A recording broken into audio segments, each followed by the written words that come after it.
Bismillahirrahmanirrahim. Assalamualaikum warahmatullahi wabarakatuh. Halo teman-teman, berjumpa lagi dengan saya Baidi Cahyono di UBaidC Channel.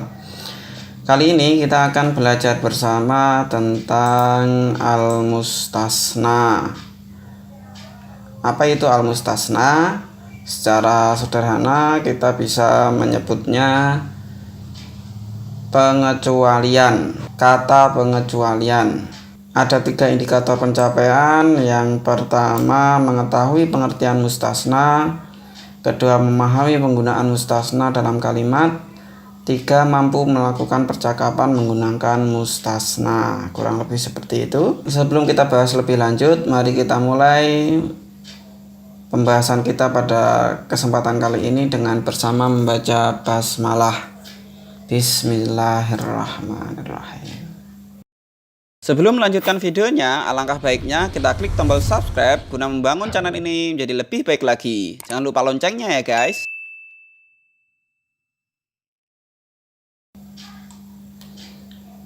Ya, al-mustasna. Kita masuk ke maharatul istima' terlebih dahulu. Saya tidak akan membahas semuanya, cukup perwakilan saja ya. Perhatikan kalimat yang pertama. Hadarat tullab ila khalidan. Perhatikan, kita bahas satu persatu. Yang pertama ada kata hadoro.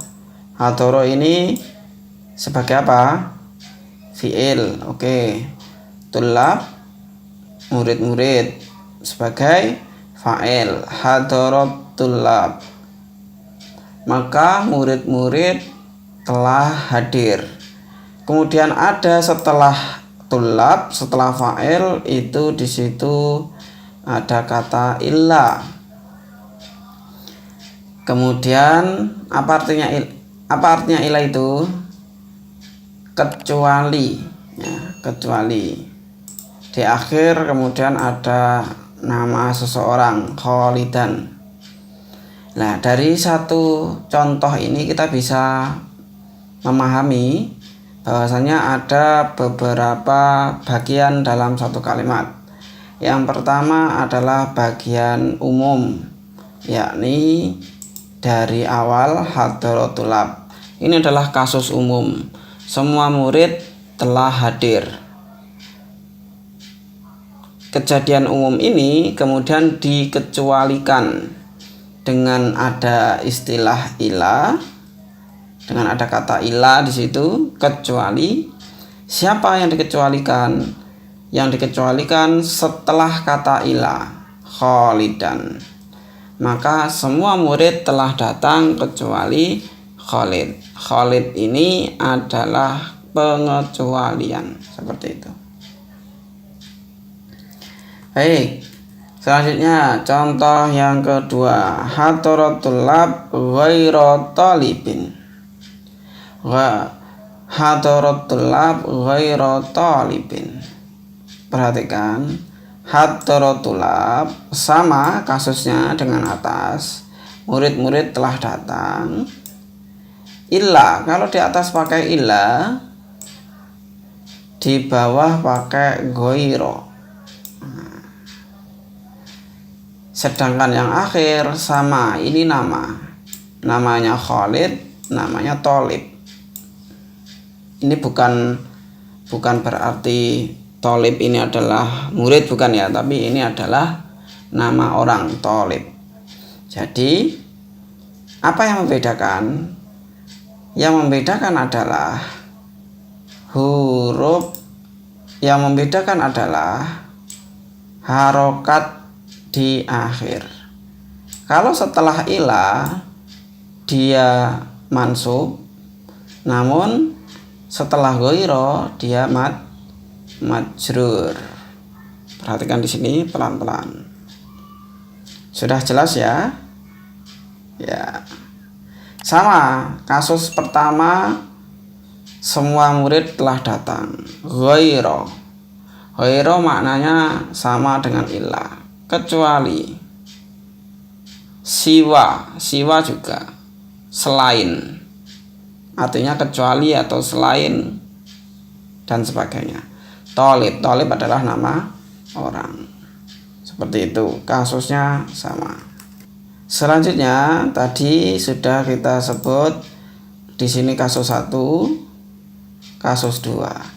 Saya akan nyari contoh yang berbeda. Perhatikan yang di sini. Yang ketiga. Perhatikan yang ini.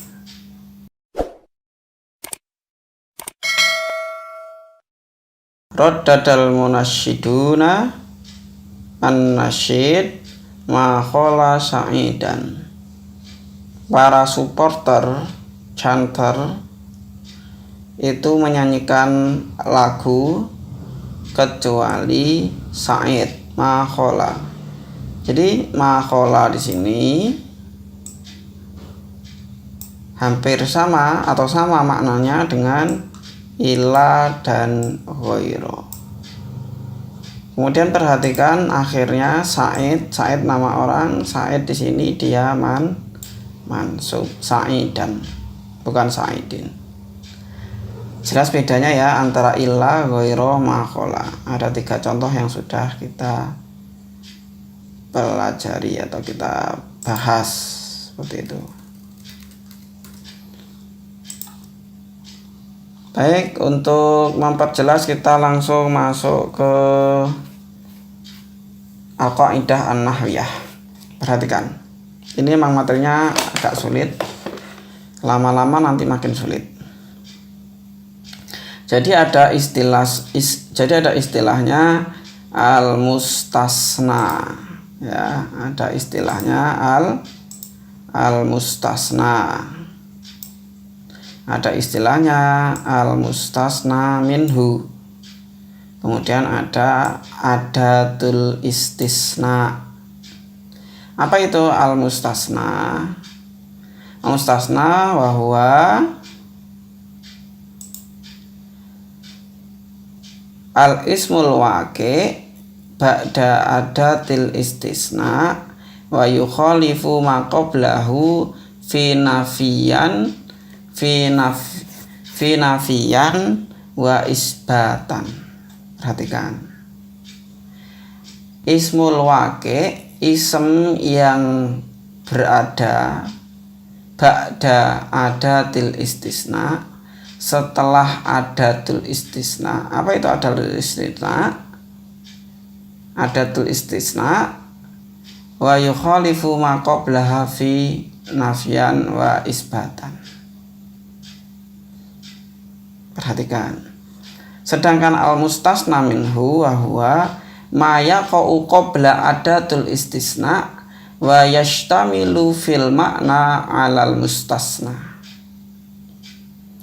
Sedangkan adatul istisna illa au ihda akhawatiha. Nah, perhatikan ya. Yang harus kalian pahami dulu adalah adatul istisna, alat atau dalil atau petunjuk sebuah pengecualian. Itu adalah illa. Nih. Atau teman-temannya itu. Dan kawan-kawan itu artinya. Kuncinya adalah di ila. Sebelum ila itu namanya al-mustasna minhu. Sedangkan setelah ila itu namanya al-mustasna. Jelas ya sampai sini ya. Coba langsung kita lihat contohnya. Contohnya ada di sini. Ya, lihat perhatikan biar mudah, yang dekat. Sedangkan ini ada arkanul istisna. Ini contoh kalimat, ini arkan, rukunnya. Rukunnya istisna itu ada 3, al-mustasna, al-mustasna minhu, dan yang terakhir adatul istisna. Mana al-mustasna, mana al-mustasna minhu, mana adatul istisna. Kita bahas satu persatu. Yang pertama, misalnya kayak gini.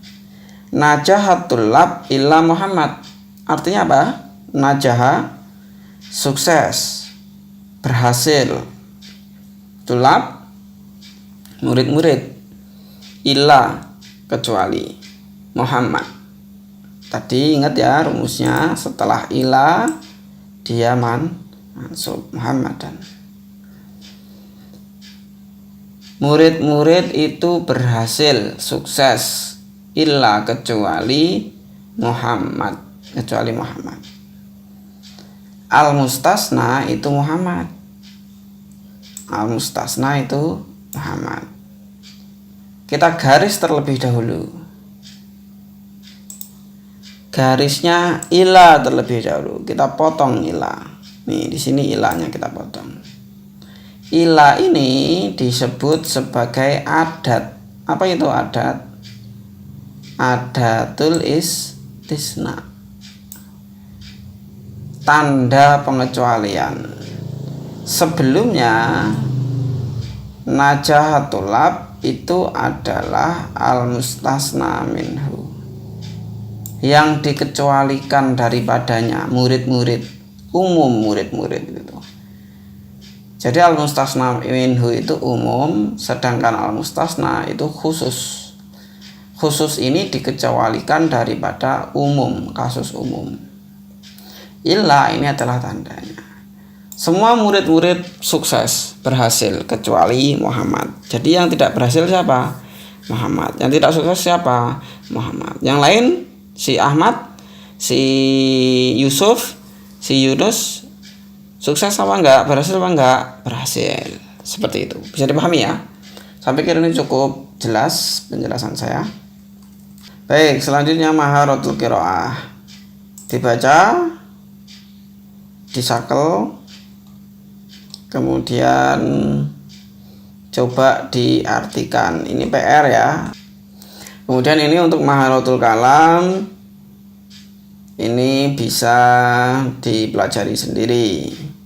Fisuk di pasar, al-ba'i marhaban ayi khidmah, al-mar'ah uridu samakan walahman wadajajan. Ini adalah percakapan yang terjadi di pasar. Ada penjual, ada seorang wanita wanita ini ingin membeli, jadi pembeli, al-ba'i penjual. Percakapan mereka dipelajari.